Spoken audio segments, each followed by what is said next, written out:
Привет, друзья! Сегодня мы с вами поговорим об очень важной теме, такой как мозговой инсульт, и о том, как тело может за месяц до инсульта вас предупредить. Появятся симптомы, которые будут свидетельствовать о том, что в скором времени может произойти вот это вот несчастье. И самое главное, самое важное, не игнорировать эти симптомы, вовремя обратиться к врачу, чтобы избежать трагедии. Итак, для начала давайте разберемся, что такое вообще инсульт. Инсульт, вообще говоря, это острое нарушение мозгового кровообращения. Ну а понятно, что мозг, он управляет всем организмом, как и сознательно, так и бессознательно. И поэтому, если какой-то участок мозга отмирает, то, соответственно, и какая-то функция тела тоже может исчезнуть, скажем так. Инсульт может быть двух видов. Это ишемический инсульт и геморрагический. Ишемический инсульт – это, по сути дела, недостаточное кровообращение головного мозга, потому что может произойти закупорка сосудов. Ну а закупорка чаще всего происходит по причине повышенного холестерина. Холестерин откладывается на стенках сосуда, и кровь уже начинает хуже поступать. И если какой-то участок сосуда будет перекрыт, то, соответственно, вот какой-то участок мозга перестанет снабжаться кровью, и, соответственно, этот участок будет отмирать постепенно. Ну, конечно же, этот процесс не быстрый, то есть это, конечно, он может быть и резко произойти, но чаще всего этот процесс не быстрый, и, соответственно, за какой-то период времени до этого события будут происходить некоторые симптомы. Ну, а геморрагический инсульт – это, по сути дела, разрыв сосудика, и кровь начинает поступать в мозг, и там может даже возникать повышенное давление, и кровь сама по себе, она тоже уже начинает мозг заливать, и, соответственно, некоторые участки мозга тоже могут отмирать. И вот такая вот недостаточность крови, недостаточность в кислороде, в питательных веществах, она может быть в очень маленьких участках мозга, то есть может быть микроинсульт. Он потом рассосется, ничего страшного не произойдет, то есть все эти последствия обратимые, но проблема она останется в том, что вот может произойти что-то более серьезное. И поэтому нужно очень хорошо чувствовать свой организм, и если у вас что-то такое вот произойдет, какие-то симптомы, о которых я дальше скажу, то обязательно нужно будет обратиться к врачу. Ну и теперь давайте поговорим о симптомах. И давайте рассмотрим первый симптом. Первый симптом – это нарушение слуха. Что он из себя может представлять? Например, вы стали хуже слышать. То есть, например, со слухом у вас все нормально, пробок никаких нету ушных. То есть, сходили к врачу, он посмотрел, что все нормально, вы должны хорошо все слышать. Но все равно со слухом проблемы. Например, одно ухо слышит лучше, другое хуже. С нервными окончаниями ушными все нормально. То есть, проблема получается не в этом. И значит, проблема может быть в том, что какой-то участок мозга тоже стал хуже уже работать. Это может быть из-за недостатка кровообращения. Также вы можете слышать такие звуки, которых раньше не слышали. Что-то типа слуховых галлюцинаций. То есть вы как слышите какие-то там движения, кто-то ходит там или что-то вот с этим связанное, а другие вот тот, кто рядом с вами находится, они этого не слышат. То есть, по сути дела, галлюцинации, и, соответственно, это тоже может говорить о том, что проблема какая-то в мозге существует. Второй симптом – это нарушение зрения. Нарушение зрения. Что он может из себя представлять? Например, у вас в глазах стало двоиться. То есть, например, вот этот вот текст, сейчас вы его четко видите, но бывает иногда, что вот у вас буквы двоятся как-то, в общем. Что-то как-то вы видите, этот текст ненормально. И это бывает краткосрочно, то есть вроде как смотрится все нормально, потом хоп, какое-то раздвоение пошло, потом опять вроде бы нормально. И вот так вот может это все меняться. Это тоже говорит о том, что, конечно же, нужно в первую очередь зрение проверить, что нет проблем с глазами. Но если вот такое происходит и проблем с глазами нету, то это уже понятно, что проблема какая-то в мозге существует. И, возможно, какие-то даже, может быть, наноинсультики происходят. И, соответственно, вот уже проблема такая возникает со зрением. Также может сужаться поле зрения. То есть, например, вот вы видели раньше в таком вот поле зрения, а потом вот здесь вот вы видите, а по бокам вот все темное. Это тоже уже говорит о том, что какие-то участки мозга, которые отвечают за зрение, они начинают хуже работать. Это тоже все может быть обратимым. То есть, например, сегодня вы видите узкое поле зрения, а на следующий день у вас опять все нормально. И такой симптом, он может повторяться несколько раз. То есть обязательно контролируйте зрение, проверяйте зрение. И если вот что-то такое у вас возникает, то обратитесь к врачу. Если со зрением проблем не будет, то нужно будет уже тогда и проверить головной мозг. То есть скажете врачу, что тогда возможно, что с мозгом какие-то проблемы, чтобы вам назначили дополнительные исследования. Третий симптом – это нарушение речи. Нарушение речи.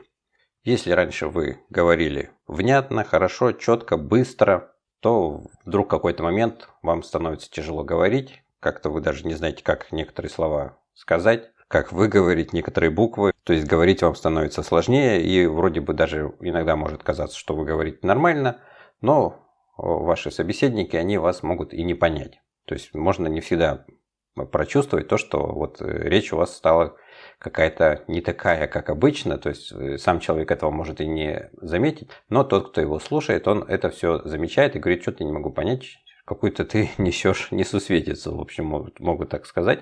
То есть тоже проконтролируйте, следите за тем, что вы говорите, как вы это говорите, тяжело ли вам это говорить, и как вы выговариваете вообще все слова. Например, если вот раньше вы хорошо слова выговаривали, а теперь вдруг вот не можете выговорить какое-то слово, то есть вам уже сложнее, или, например, даже картавить можете начать, или шепелявить, или что-то вот в этом плане. Вот, в общем, какое-то нарушение в речи может произойти, которое, по сути дела, никак не может быть связано с какими-то, конечно, могут быть какие-то заболевания ротовой полости, на это могут повлиять. Это тоже нужно в первую очередь будет проверить. Но если с этим все нормально, то тогда уже опять придется грешить на головной мозг. И возможно, что как раз вот эта вот причина, то, что где-то какая-то холестериновая бляшка засела в каком-то участке, и она может перекрывать доступ крови к какому-то участку мозга, который отвечает за речевой аппарат. Поэтому следите за своей речью тоже.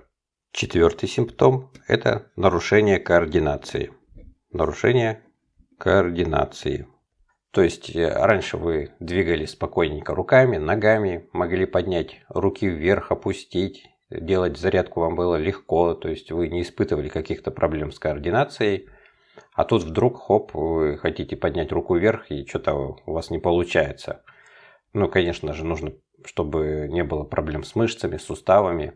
Если никаких болевых ощущений вы не чувствуете, и никаких заболеваний, артритов, артрозов у вас нету, то тогда, конечно же, нужно обязательно к врачу обратиться и сказать, что вот хотите поднять, например, руку, а она у вас не поднимается, просто не слушается рука, или нога не слушается, в общем, какие-то части тела не слушаются. То же самое может быть, например, и с головой, то есть с лицом. Например, глаз хотите открыть, а он у вас открывается не полностью. Или, например, лоб наморщить, или какие-то вот хотите сделать мимические движения, хотите сделать, например, улыбку, улыбнуться, но у вас не получается. Или, например, у вас опускается уголок рта, он может немножко вниз опуститься, может его немножко перекосить, и вы ничего не можете с этим сделать. То есть не можете контролировать то, как у вас выглядит рот. Он у вас может быть на бок немножко опуститься, и вы никак не сможете, в общем, это поменять. Это уже говорит о том, что тоже существуют какие-то проблемы в мозге, участки головного мозга, которые контролируют вот это вот место, потому что абсолютно все, что происходит у вас на лице и в теле, это все полностью контролируется головным мозгом. Каждый какой-то участок головного мозга за что-то отвечает. И если вот такое произошло, то, конечно же, нужно в срочном порядке обращаться к врачу и говорить, что вот такое произошло, чтобы проверили у вас головной мозг, нету ли там каких-то проблем с кровообращением. Пятый симптом – это онемение. Онемение может возникать в различных частях тела. Это может быть, например, рука, нога, часть ноги, это может быть лицо, где угодно может возникать.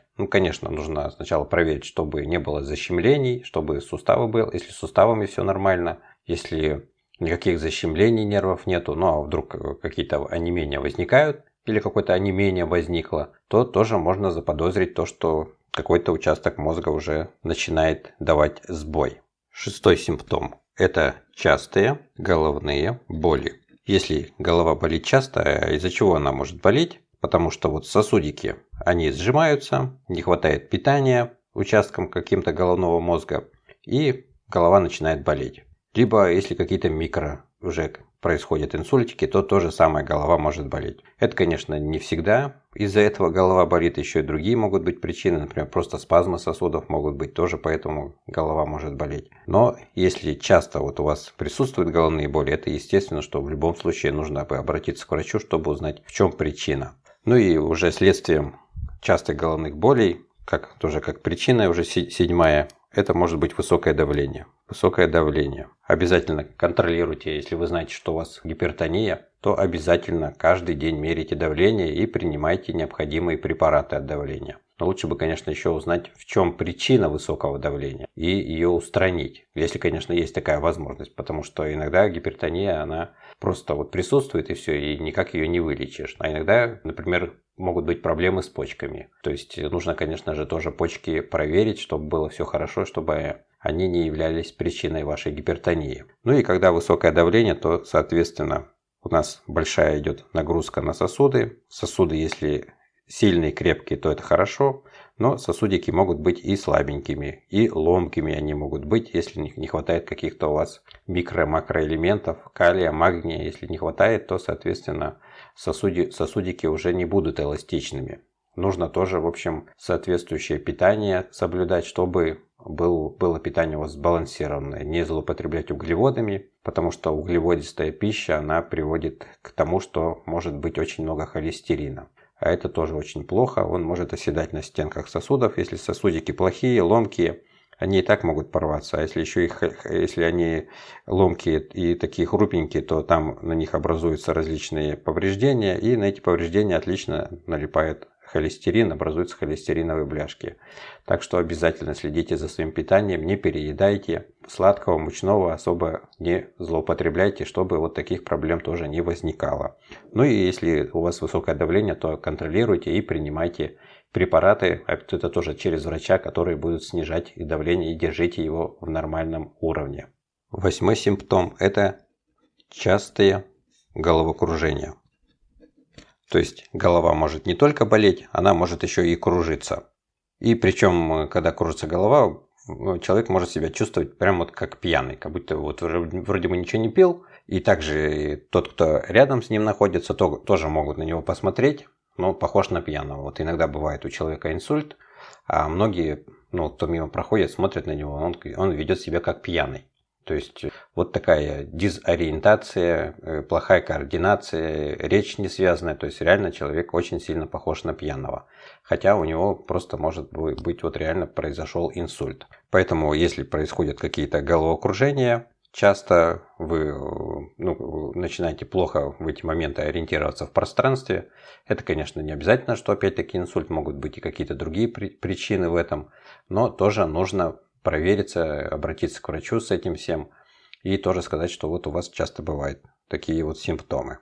Теперь рассмотрим девятый симптом. Это скованность. Скованность в шее или боль в плечах. Когда возникают тоже проблемы в головном мозгу, то в шее вы уже чувствуете что-то, в общем, не можете пошевелить шеей так, как обычно. Вроде бы и не продуло, и там остеохондроза нету, даже пусть он и есть, но все равно вот какой-то все равно подвижность шеи, она у вас была нормально, а тут хоп, резко, и что-то, в общем, какая-то скованность появилась. Не можете шеей пошевелить. Как тест вы можете попробовать дотронуться подбородком своей груди, согнуть просто максимально голову вниз и попробовать максимально, докуда вы сможете достать подбородком. Если раньше, прямо сейчас попробуйте сделать, если у вас это все нормально получается, значит хорошо, вы можете это сделать. А вдруг вот вы это могли делать, например, раньше, а тут хоп, и у вас голова не сгибается. Просто вот хотите, то есть не слушается вот шея и все. Это тоже может быть таким вот симптомом. Поэтому очень внимательно к этому отнеситесь. 10-й симптом, который даже может и не чувствоваться никак, это густая кровь. Говоря медицинским языком, это повышенная вязкость крови. Симптомов, то что вот у вас, например, густая кровь, их может быть множество. Некоторые из этих симптомов тоже могут быть из-за того, что кровь слишком густая. Ну а как это понять? Ну, это нужно обратиться к врачу и сдать соответствующий анализ. Но, допустим, да, вот кровь может быть густой даже просто потому, что вы, например, мало пьете жидкости. Поэтому тоже, опять-таки, вот питание, это вот водно-солевой баланс, это очень важно. Поэтому следите за своим рационом и пейте достаточное количество жидкостей. Ну а если кровь густая, то, соответственно, эта кровь уже может быстрее превращаться в тромбы. Поэтому при густой крови может быть повышенное тромбообразование. Это, конечно же, очень опасное состояние. 11-й симптом – это ухудшение памяти. Если вот, например, раньше вы все четко, хорошо помнили, запоминали все очень быстро, то вот вдруг внезапно вы не можете вспомнить, так, а что же сегодня с утра было, а что же там, например, да, вам кто-то что-то сказал, вы это типа запомнили, а потом прошло некоторое время и не помните, что вам говорили, что там что-то сказал, у вас спрашивают, ну ты помнишь, да, я тебе говорил, нет, что-то вроде и не помню. То есть такой, в общем, склероз получается небольшой. И вот если вот такие симптомы тоже у вас появляются, то нужно обязательно тоже провериться, не является ли это симптомами надвигающегося инсульта. Потому что, может быть, конечно, это связано с чем-то и другим, но все равно провериться нужно обязательно. Итак, вот 11 основных симптомов я указал. Конечно же, зачастую эти симптомы могут быть несколько. Конечно же, они могут быть и не все, может быть даже и один какой-то. Но опять-таки вопрос, ну вот как быть? Ну вот если у вас, да, такие симптомы, то придешь в поликлинику, скажешь, вот у меня то-то, то-то, то-то, то-то, то вот, ну что быть, что нужно делать? Но я думаю, что скорее всего, что вот чтобы проверить, все ли хорошо с головным мозгом, это нужно делать, скорее всего, что магниторезонансную томографию. Либо компьютерную томографию, там, в общем, точно не знаю, каким способом врач вам что назначит, но, в общем, то, что врач скажет, ну, вы так и скажите, что хочу проверить головной мозг, нету ли там вот таких вот проблем у меня прединсультных, потому что вот кое-какие симптомы были. Вот скажите так врачу, чтобы он вас конкретно проверил, есть ли у вас какие-то предпосылки для инсульта или нету. То есть не обращайтесь вот просто, что вот у меня нарушение координации, не знаю, что делать, там, или вот у меня онемение. То есть у вас и будут лечить это онемение. Вы прям так и скажите, что мне такое ощущение, что вот есть симптомы, то, что вполне вероятно, что какие-то есть предвестники инсульта, поэтому вот хотелось бы провериться, может быть такое вообще, или же не стоит бояться. Ну и там, исходя из этого, врач уже назначит вам соответствующую диагностику. Поэтому не игнорируйте эти симптомы. Обязательно поделитесь этим видео с друзьями, с родственниками, чтобы все были в курсе. Потому что если предупрежден, то вооружен. И если вы кому-то спасете этим видео жизнь, то это будет ваша заслуга тоже. Всем большое спасибо за внимание и желаю вам крепкого-крепкого здоровья.